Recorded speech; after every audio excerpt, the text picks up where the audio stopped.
Hello. तो इस video में हम लोग प्रेसिडेंट के बारे में पढ़ेंगे, क्विक रिवीजन करेंगे प्रेसिडेंट के बारे में।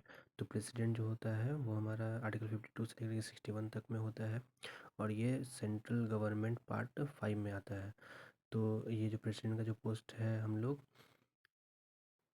वो ब्रिटेन से आया है और जो मेथड ऑफ जो इलेक्शन ऑफ जो प्रेसिडेंट है वो आयरलैंड से आया है।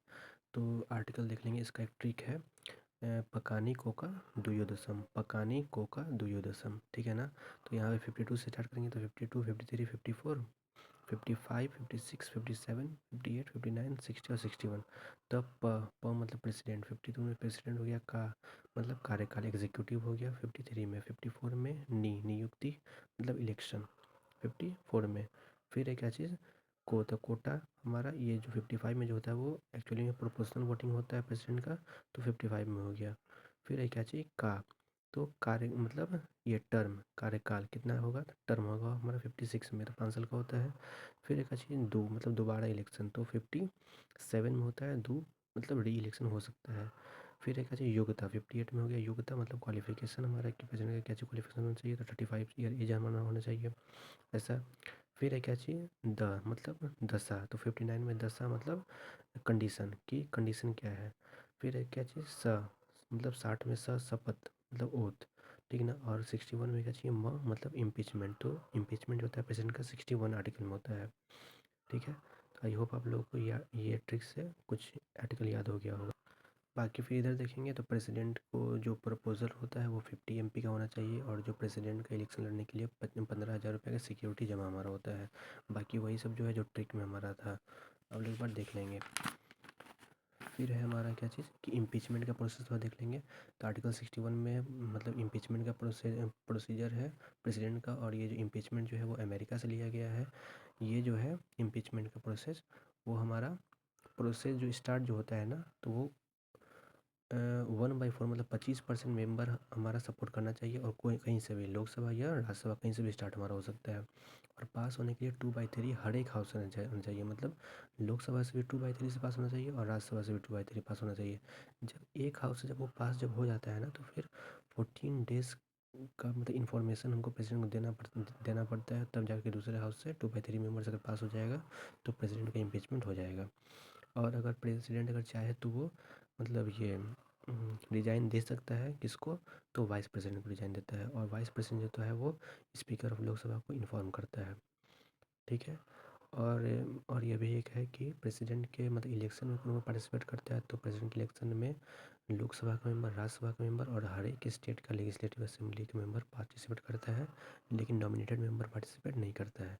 लेकिन इम्पीचमेंट में लोकसभा, राज्यसभा और जो नॉमिनेटेड मेंबर होता है 12 लोग राज्यसभा में, वो भी पार्टिसिपेट करते हैं। इसमें स्टेट लेजिस्लेटिव असेंबली का जो मेंबर होते हैं वो इम्पीचमेंट में पार्टिसिपेट नहीं करते हैं, ठीक है।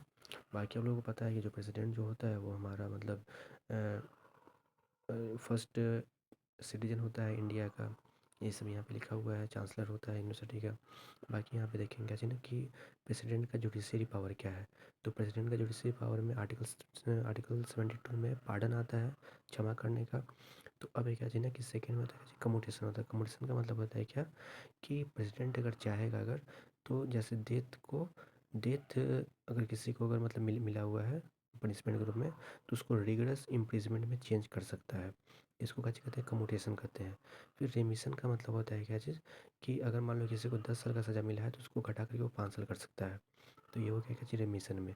रिस्पाइट का मतलब होता है क्या चीज़ कि जो अगर फिजिकल डिसेबिलिटीज़ हैं या प्रेग्नेंट अगर वीमेन अगर है, तो उनके भी मतलब ये उनका भी जो भी पनिशमेंट होता है उसको चेंज किया जा सकता है। और रिप्राइव का मतलब होता है क्या चीज़ कि जो फांसी जिसको अगर होने वाला है तो उसको कुछ समय के लिए स्टॉप किया जा सकता है, उसको कहते हैं क्या चीज़, रिप्राइव। तो यहाँ पे हो गया क्या चीज़ मेरा, पार्डन हो गया, कम्यूटेशन हो गया, रिमिशन हो गया, रिस्पाइट हो गया और रिप्राइव हो गया। तो ऐसे भी कर सकते हैं PCRRR, ट्रिपल आर, ठीक है ना। तो आप लोग देख लेंगे यहाँ पे थोड़ा। फिर है क्या चीज़ कि प्रेसिडेंट को जो है वो इमरजेंसी का भी मतलब ये होता है, पावर है इमरजेंसी लगाने का। तो आर्टिकल 352 में नेशनल इमरजेंसी हमारा होता है। तो नेशनल इमरजेंसी कैसे लगेगा, तो जब काउंसिल ऑफ मिनिस्टर मंत्रिमंडल जो होता है वो लिखित सलाह देता है, ठीक है ना, रिटन मतलब एडवाइस देता है प्रेसिडेंट को, तब जा कर के हमारा ये इमरजेंसी हमारा लगता है 352 में नेशनल इमरजेंसी लगता है, और ये 30 दिन के लिए, इनिशियली 30 दिन के लिए लगता है। और फिर जो होता है लोकसभा और राज्यसभा है इसको मतलब 30 दिन पे क्या करता है, इसको अप्रूव करना पड़ता है। तो ऐसा कर करके, और ये इसमें हमारा मेजोरिटी होना चाहिए 2/3 का मेजोरिटी होना चाहिए बोथ द हाउस से, दोनों हाउस से। और ये इनिशियली मेरा 6 महीने का लगता है, लेकिन ये जो होता है वो इन्फिनिटी तक मेरा चल सकता है, 6 महीना के बराबर आकर करके। ठीक है। तो अगर अगर इसका इफ़ेक्ट हमारा क्या जो होता है, तो जब 352 जब हमारा आता है तो आर्टिकल 358 लगेगा, और 358 जो होता है वो आर्टिकल 19 को कैंसिल कर देता है, मतलब आर्टिकल 19 जो हमारा फंडामेंटल राइट है वो ख़त्म हो जाता है। लेकिन आर्टिकल 359 जो होता है वो आर्टिकल 20 और 21 को ख़त्म होने नहीं देता है। तो ये भी हमारा इंपॉर्टेंट फंडामेंटल राइट है 20 और 21, तो ये ख़त्म कभी भी नहीं होता है। मतलब नेशनल इमरजेंसी में भी आर्टिकल 20 और 21 ख़त्म नहीं होता है। फिर एक क्या चीज़ कि जब इमरजेंसी लगता है ना तो फंडामेंटल राइट सस्पेंड हो जाता है, लोकसभा का टर्म जो होता है वो बढ़ जाता है, 5 से 6 साल हो जाता है। फिर एक प्रेसिडेंट रूल जो होता है वो आर्टिकल 356 में होता है, तो ये हमारा जर्मनी से लिया गया है, ये भी जो होता है ना वो भी जर्मनी से लिया गया है, ये भी जर्मनी से लिया गया है।